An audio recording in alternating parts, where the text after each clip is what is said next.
Biasanya kita tahu di Ramadan pada 10 hari pertama, 10 hari kedua, dan 10 hari ketiga terjadi fluktuasi dari jumlah sandal yang ada di masjid-masjid ketika ada sholat tarawih di sana.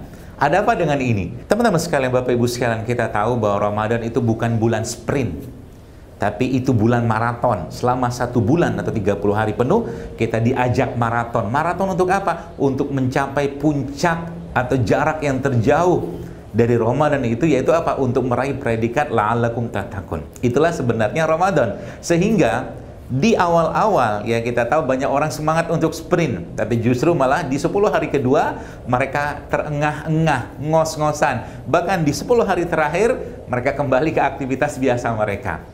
Disinilah sebenarnya kita jangan sampai kehilangan momen untuk katakanlah memanfaatkan Ramadan sebagai bulan maraton kebaikan kita. Kita tahu bahwa Rasulullah SAW bahkan ya disebutkan dalam sebuah hadis, kita tidak pernah tahu bahkan berapa banyak pahala puasa didapatkan seseorang ketika sedang berpuasa. Kita tahu dalam Islam pahala-pahala dari kebaikan yang kita lakukan bisa 10, bisa 100, bisa 700, seperti itulah.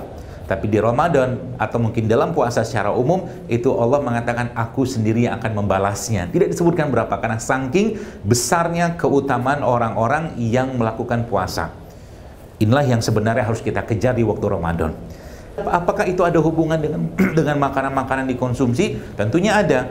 Tubuh kita sejatinya adalah tubuh yang sangat sensitif dengan makanan-makanan yang berlebihan. Dan ternyata salah satu ulama besar yaitu Ibnu Qayyim al-Jauziyah rahimahullah mengatakan bahwa penyebab lemahnya atau turunnya iman seseorang adalah ketika dia terlalu berlebihan dalam urusan makanan. Sayang kan, Ramadan ketika habis dia berbuka puasa, akhirnya maghrib sudah mulai ngantuk, tarawih sudah mulai ngantuk, malam susah bangun gara-gara berlebihan dalam urusan makanan. Dan yang kedua adalah makanan dimakan pun tidak sesuai dengan apa yang dibutuhkan oleh tubuh. Ramadan adalah bulan real food, bulan dimana kita mengkonsumsi makanan-makanan yang asli, sayuran, buah-buahan. Bahkan kalau bisa jangan terlalu banyak makan, dengan sedikit makan saja kita berdoa memohon kepada Allah, ya Allah kuatkan aku dengan sedikit makan ini sehingga aku bisa beribadah. Kan poinnya itu, karena kita bukan bahas tentang apa menu-menu kita waktu Ramadan, tapi justru malah bagaimana bulan ini kita manfaatkan untuk bisa selama 30 hari itu sendal-sendal di masjid itu tetap penuh, kecuali mungkin yang mudik itu lain cerita ya. Indonesia kan mudik tuh, tapi yang saya bahas ini bagaimana kita memenuhi masjid-masjid. Bahkan kalau kita tahu bahwa Nabi SAW di 10 hari terakhir bahkan beliau mengencangkan sabuk beliau. Artinya apa? Beliau tidak ada banyak lagi berurusan dengan istri-istri beliau, tapi justru malah menguatkan ibadah beliau dengan sholat malam, dengan membaca Quran seterusnya seperti itu.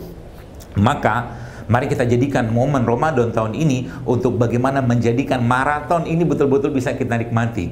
Katakanlah 10 hari pertama itu 10 kilo yang pertama. 10 kilo itu jauh loh.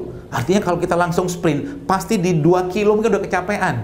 Ya, nah 10 hari kedua, 10 kilo yang kedua. Kita sudah mulai merasakan, kan ibarat kata mobil ya. Mobil itu bagaimana teman-teman sekalian, Bapak Ibu sekalian, ketika kita sudah mulai engine-nya atau mesin panas, itu kan mobil bisa digeber. Jadi 10 hari pertama kita pemanasan dulu ya. Nah, di situ kita mulai menjaga makanan ya. Pertama jangan terlalu berlebihan dalam urusan makanan. Pun kalau makan, cobalah makanan-makanan yang asli atau bahasa saya itu real food.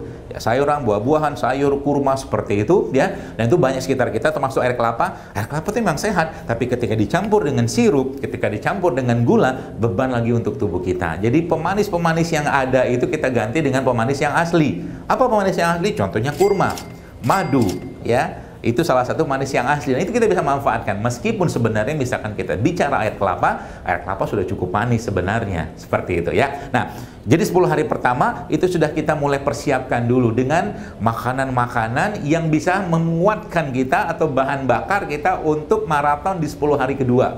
10 hari kedua nih. Nah, 10 hari kedua ini juga salah satu itunya kita, persiapan utama kita lagi. Katakanlah misalkan derajat mesin itu ada 100 ya.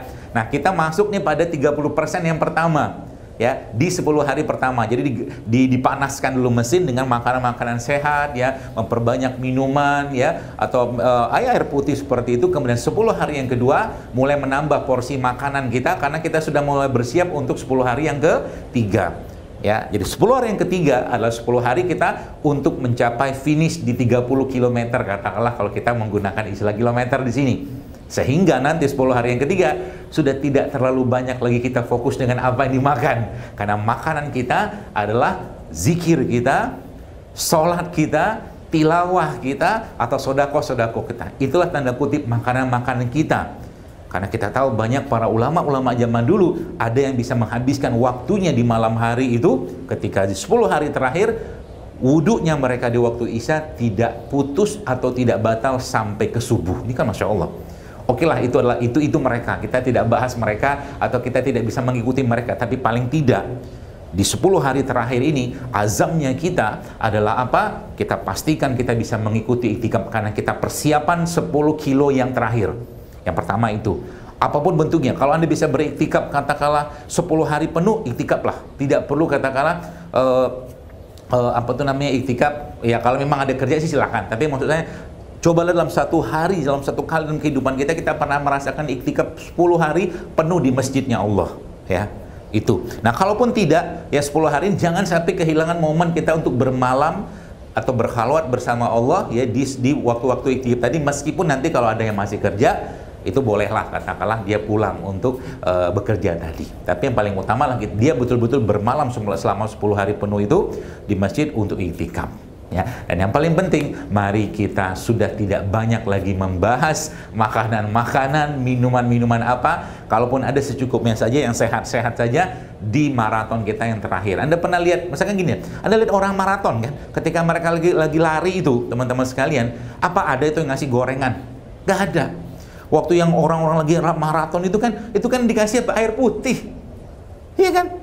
Maka di 10 hari terakhir itu yang kita berikan pada tubuh kita ya air sebagian besar, ya air mineral, ya air kelapa juga boleh, atau air madu juga boleh, atau air rendeman kurma juga boleh, apapun itu, karena kita mau maraton persiapan untuk mencapai garis finish, yaitu apa? Garis finish yang bukan tulisannya finish tapi la'alakum tattaqun. Itulah esensi dari Ramadan. Maka mari kita berazam untuk tahun ini kita bisa merasakan nikmatnya maraton di Ramadan, sehingga nanti masjidnya nggak lagi sepi. Sendal-sendal tadi itu ya di 10 hari pertama, 10 hari kedua, bahkan 10 hari ketiga masjid itu penuh dengan sendal-sendal orang yang ingin bersama dengan Allah untuk mencapai garis finish yang tulisannya adalah orang-orang yang bertakwa.